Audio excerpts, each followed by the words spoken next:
Welcome to प्रणालीज kitchen. आज आपण करणार आहोत स्पायसी चिकन लिव्हर मसाला आणि त्याच्यासाठी मी हे 450 ग्रॅम चिकनचं लिव्हर घेतलेलं आहे। ते मी धुवून स्वच्छ करून घेतलेला आहे। एक मोठा कांदा चिरून घेतलेला आहे। 1.5 टोमॅटो मी मिक्सरला थोडं फिरवून घेतलेला आहे आणि त्याच्यानंतर 1 स्पून मी गरम मसाला, लाल तिखट आणि अर्धा चमचा मी हळद घेतलेला आहे, चवीसाठी मीठ आणि मी ह्याच्यामध्ये 2 मिरच्या, अर्धा इंच आल्याचा तुकडा, 4 लसूण पाकळ्या आणि थोडीशी कोथिंबीर याची मी पेस्ट करून घेतलेली आहे। जवळजवळ 1 स्पून भरून ही पेस्ट झालेली असणार। तर आता आपण सुरू करूया। मी ही कढई घेतलेली आहे, तर त्याच्यामध्ये मी आता तेल टाकून घेते। जवळजवळ 1.5 चमचा मी तेल टाकलेला आहे। आपण आता याच्यामध्ये एक कांदा आहे तो पूर्णपणे फ्राय करून घेऊया। कांदा आता आपला चांगला फ्राय होतोय, तोपर्यंत आपण आता ह्याच्यामध्ये आपलं चिकन लिव्हर मॅरिनेट करून घेऊया। त्याच्यामध्ये मी आता ही हळद टाकणार आहे, गरम मसाला 1 चमचा, त्याच्यानंतर लाल तिखट मालवणी मसाला घेतला आहे तो, आणि मीठ सुद्धा आपण आत्ताच टाकणार आहोत। आपण आता हे सुद्धा याच्यामध्ये टाकून चांगलं मॅरिनेट करून घेऊया।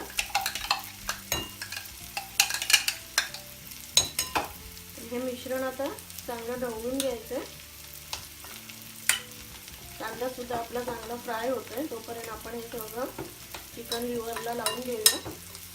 आपला कांदा चांगला फ्राय झालाय, त्याच्यामध्ये मी आता टोमॅटो घेतला होता, 1.5 टोमॅटो घेतलेला, तो मिक्सरला मी फिरवून घेतला होता। टोमॅटो जेव्हा आपण थोडा बारीक करूनच टाकतो त्यावेळेला तो त्याच्यामध्ये मिक्स व्हायला जास्त वेळ लागत नाही आणि आपली भाजी किंवा आपला काही पदार्थ असतो तो लवकर शिजतो।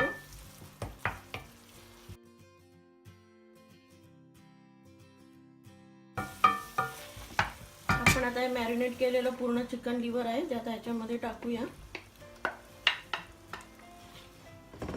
ही झटपट अशी होणारी रेसिपी आहे। तुम्हाला जर हवं असेल तर तुम्ही याच्यामध्ये कांदा खोबऱ्याचं वाटण टाकून सुद्धा करू शकता।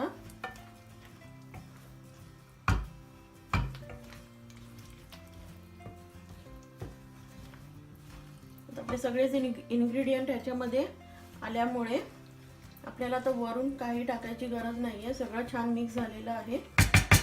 आता मी हे स्लो फ्लेमवर 10 ते 15 मिनिट असंच ठेवून देणार आहे।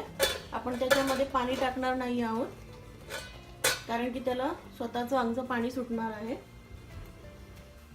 10 ते 15 मिनिट झालेले आहेत। आपण आता चेक करून घेऊया आपला चिकन लिव्हर मसाला रेडी आहे की नाही ते।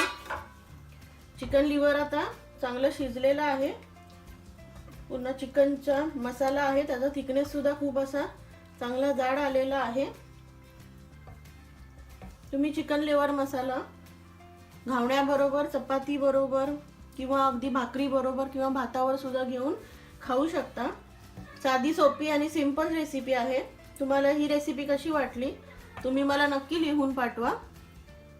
लाईक करा, शेअर करा, सबस्क्राईब करा आणि घावण्याचा व्हिडिओ मी अपलोड केलेला आहे, तुम्ही तो नक्की बघा। तुम्ही ही रेसिपी वेळात वेळ काढून बघितल्याबद्दल धन्यवाद।